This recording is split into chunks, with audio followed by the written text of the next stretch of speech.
Yo, what is up, guys? Today I'm here to talk to you about legato. Legato to me is all about the art of keeping the string alive.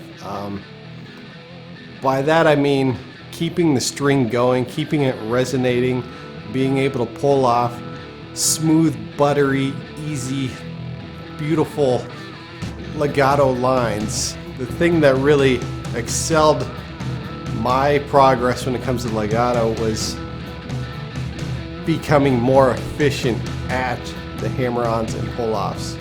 By that I mean most people, when they do hammer-ons, they don't use the tips of their fingers, especially for beginners. Beginners will just play like flat. They'll play their fingers flat like this. This could be a bad habit to get even when you move on to like becoming more intermediate at guitar, but you really want to practice playing everything with the tips of your fingers. See, it goes a lot longer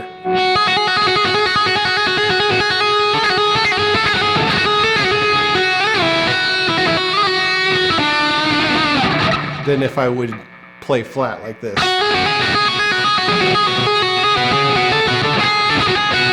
It's a lot sloppier too when you play flat. You also want to be able to move your hand accordingly. Like if you were to keep your hand like this,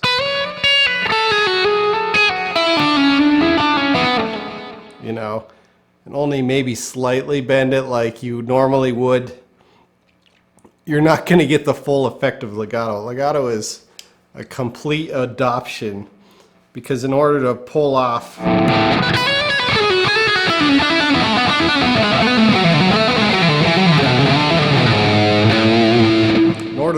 those lower things, you need to be able to hit them with your fingertips.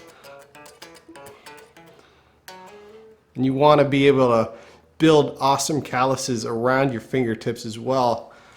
That way, as your fingers get harder with the calluses, the string will be able to resonate a lot longer than if your fingers were soft, because the soft fingers will deaden the string. The next thing you need to know about legato is be able to pick hard. And by that, like, I don't mean like caveman style.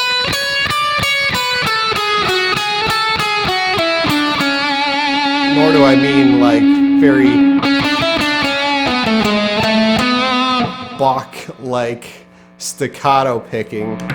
What I mean is, when you go to pick, you want to be picking casually, but you also want to pick hard enough so that the string has a lot of oomph to it.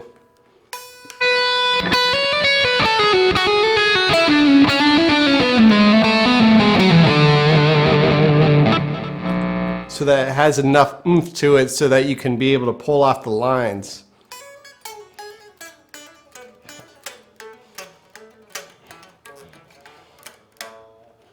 One thing that I found that was great when it came to practicing this is just to overemphasize your picking.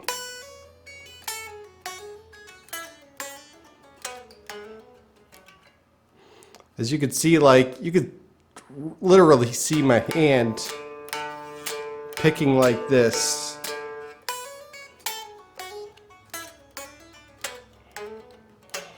In bigger motions. Normally I would pick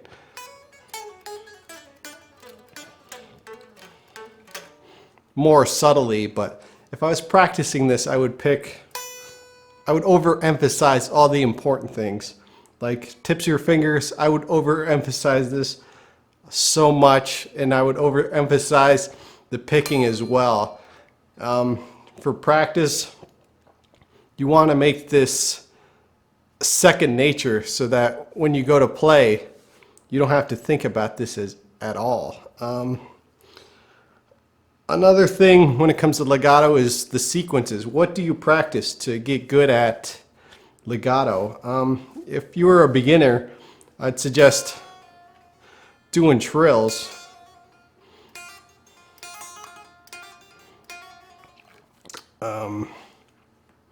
The thing with trills is you want to practice every combination of fingering. Like if I had my index, it'd be index, you know, ring, and then pinky, and then I would use like middle, ring, pinky, and then the hardest one, ring and the pinky right here. So that's what I would practice if I was, you know, just starting out. If you got the basics of that down, I would practice things that are actually functional to you.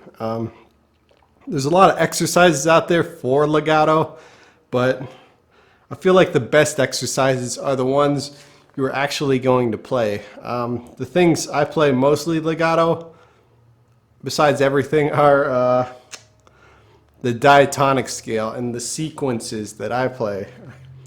And the sequences I play, I actually learned when I was learning staccato with Paul Gilbert's Intense Rock DVDs.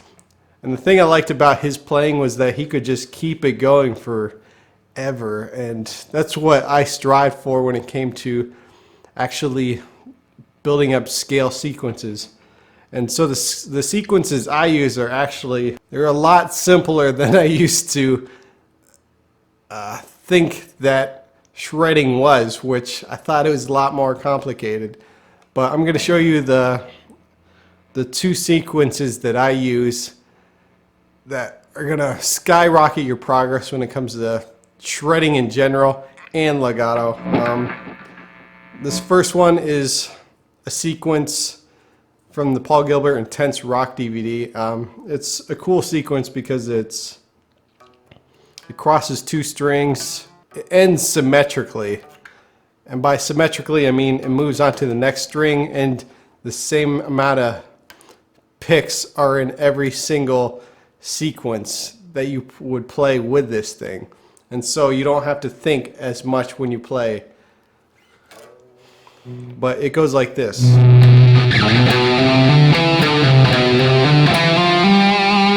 That's it. That's the whole sequence. And when you build those on top of a whole scale, you can ascend pretty easily.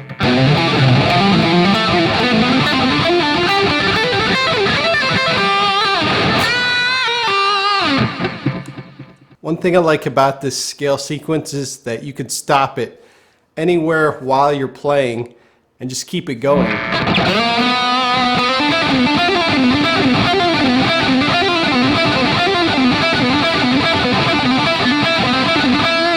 can even do variations of it.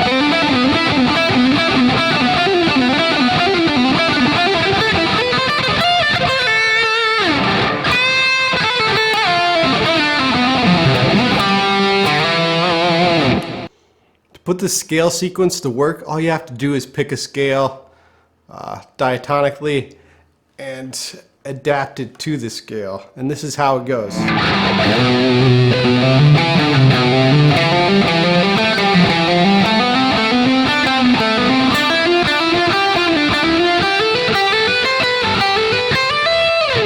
The only time I'm picking this sequence is when I'm starting the sequence or when I'm moving to the next string. What you want to do is get everything sounding as clear and crystal as possible and be able to play with your fingertips and hit the string enough to resonate while you move up and down this. Get a metronome and move up with that metronome until you are able to become the master of legato. The second sequence I want to show you is the sequence I use for descending. I used to do a backwards version of the Paul Gilbert sequence I just showed you, but it turned out to be much more complicated and uninteresting than it should have been. But the sequence I use now the most is very, very easy. And the sequence I use goes like this.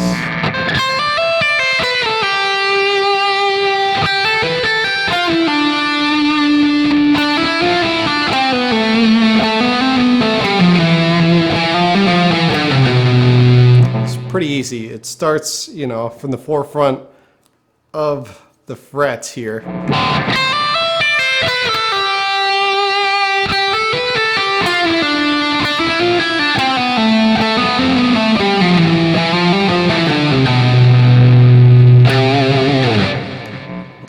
down with it.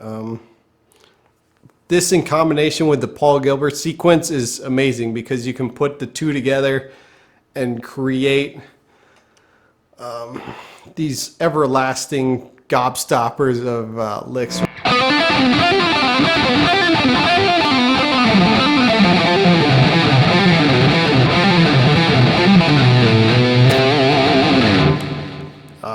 Just the combination of those two together, you can go up and down the scales, and you can stop anywhere and keep it going. If you have a 13-minute guitar solo that you have to play and you can't play anything else, just shred for 13 minutes. This is the science of shred, I think. And again, when I'm picking when I initiate each string.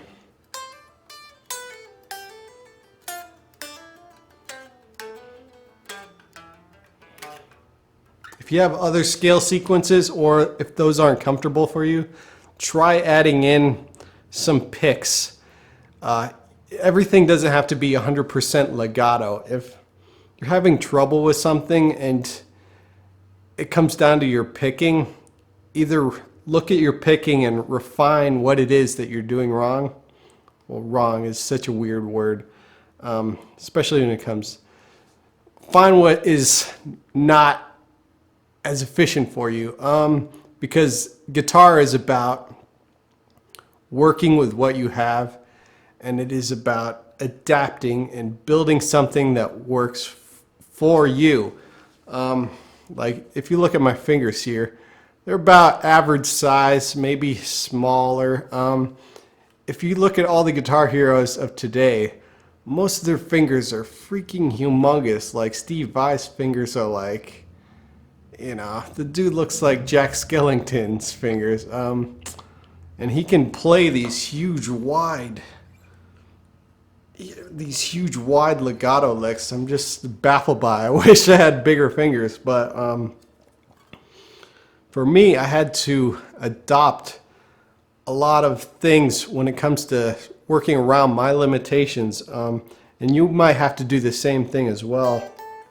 There were a couple sequences, like when I was going up and down like this, where I would play less efficient with fingers that I was using, and I would have to replace them with fingers that were more efficient, that were stronger. And so like some of the sequences I do with my my ring finger here, I replaced with my index finger or my middle finger.